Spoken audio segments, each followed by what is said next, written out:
Hey there, everybody. Vessel of Truth here, Jay from Virginia, to do a short video to hopefully, and I do mean hopefully, settle the argument once and for all for those who will actually keep an open mind and listen to what Scripture says. I've just spent, I don't know, it's 3:02, over an hour talking to couple individuals, talking about many things in the Bible, but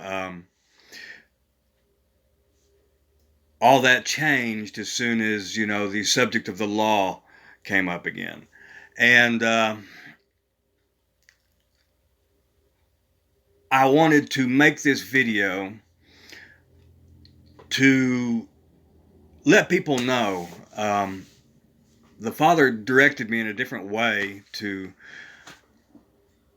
say a few things that, I really haven't really put it this way for people. So, of course, the scripture in question is Matthew chapter 5, verse 17. Think not that I come to destroy the law or the prophets. I am not come to destroy, but to fulfill. Most people, whenever you talk about, keeping the law, keeping the Sabbath, keeping the feasts, keeping the dietary laws, they say, oh, that was all nailed to the cross and Christ fulfilled it and we no longer have to do it because he fulfilled it. Well, let's just zone in on that word fulfill.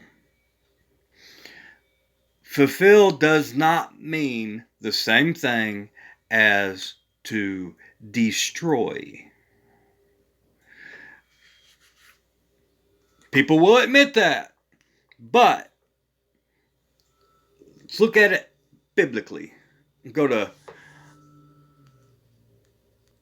Matthew chapter 3, and this is the instance where Yeshua, Jesus, went to John the Baptist to be baptized. Now, the word that we're looking at, fulfill, is ploseso. Hold on, I got it wrote down here. It is pleurosi. This is the Greek word. Pleurosi is the word fulfill. Now, that word is used again here in Matthew chapter 3, where Christ went to John the Baptist to be baptized. And of course, we all know the story when Christ wanted John the Baptist to baptize him. John didn't want to. And then in verse 15, Christ says, and it says, and Jesus answered, said unto him, suffer it to be so now, for thus it becometh us to fulfill all righteousness. Then he suffered him. So, if fulfill all righteousness means the same as what people are attributing to in Matthew chapter 5 about the law, that since Christ fulfilled the law and we don't have to do it no more, we put that meaning according to this verse, we no longer have to be baptized in water because Christ did it for us. But yet, no.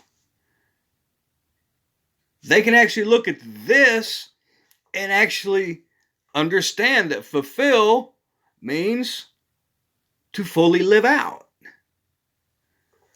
Because that's what fulfill means. To fully live out. That's what Christ did. Scripture testifies of itself. So if we go back over here to chapter 5, we already know he said he didn't come to destroy, to get rid of, abolish. To make something come to an end. He said, I didn't come to do that.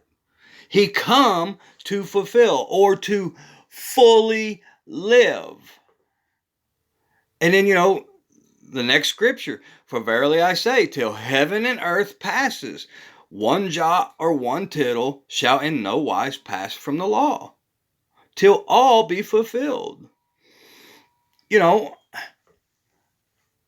There's no way Christ could have fulfilled all of the law. There are way too many things that don't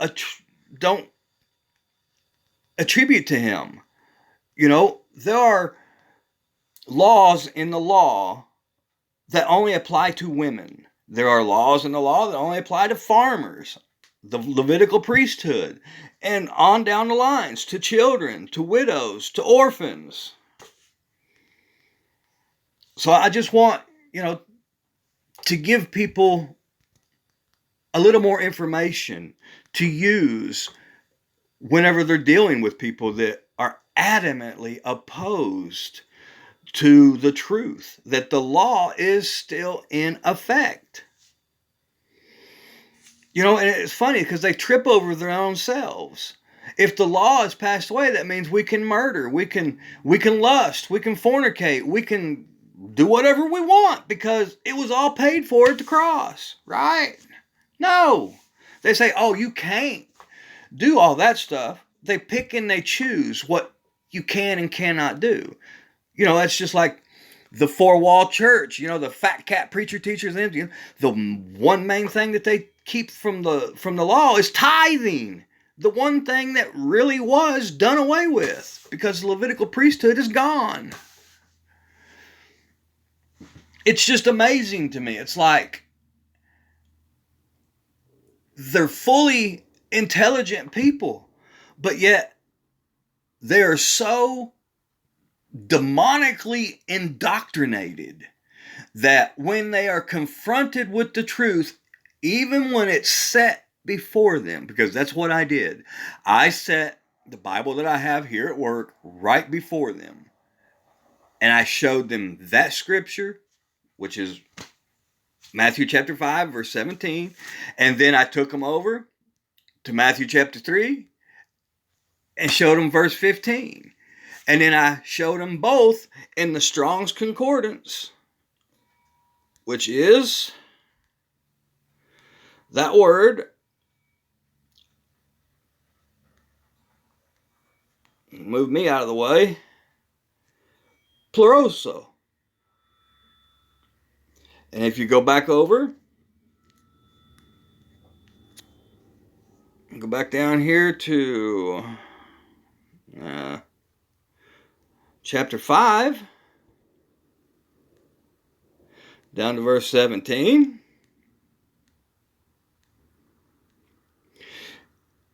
Find out it's still the same thing.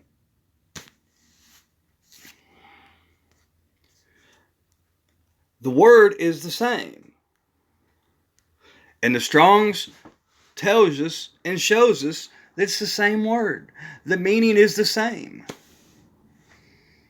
And they walked away, literally, scratching their head because they truly seen with their own eyes that the word is the same. And they know that we still have to be baptized in water. It's not a salvation issue to be baptized in water, but we should, as an outward sign to everyone, be baptized in water. And then, of course, baptized with the Spirit. And, go from there. But there's just so much bitterness and hatred on this issue that I pray this helps people. To actually use the word itself and show them. And, this is just one of the scriptures. You figure you can actually go in to the Strong's